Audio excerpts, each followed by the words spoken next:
Everyone, কেমন আছো সবাই? আশা করছি সবাই খুব ভালো আছো। তো আমি তো চলে এসেছি শ্বশুর বাড়িতে। তো মোটামুটি আজকে 20 দিন ওপরে, প্রায় 1 মাস হতে আসলো। তো আমি তো চলে এসেছি, আর মানিক ওখানে ঘুমাচ্ছে, আর আমি রাতের খাওয়া দাওয়া আমার হয়ে গেছে।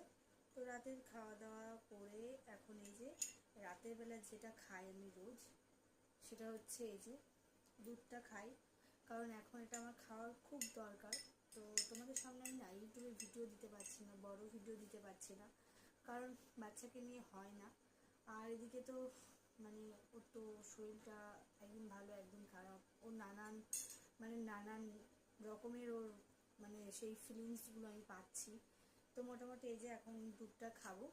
তো কেমন আছো তোমরা? যারা নতুন আছো তারা অবশ্যই আমাকে লাইক কমেন্ট করো। আমি তোমাদের বাড়িতে গিয়ে ঘুরে আসবো, এটা কথা দিচ্ছি।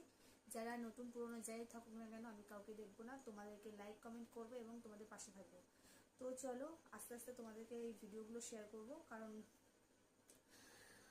অনেকদিন হয়ে গেল ভিডিও করা হয় না, এমনি শর্ট ভিডিওই দেওয়া হয়। তো চলো, এখন এই যে রাত্রেবেলা দুধটা খেয়ে শুয়ে পড়বো। সবাই ঘুমিয়ে গেছে আর আমিও ঘুমাইনি। এখন মেয়েকে খাইয়ে দাইয়ে ওষুধ টষুধ খাইয়ে পুরো কমপ্লিট করে দিয়েছি। আর এখন এই যে আমি একটু দুধটা খাবো, কারণ এখন দুধটা গরম। তো চলো, টাটা, সবাই ভালো থেকো, সুস্থ থেকো, গুড নাইট।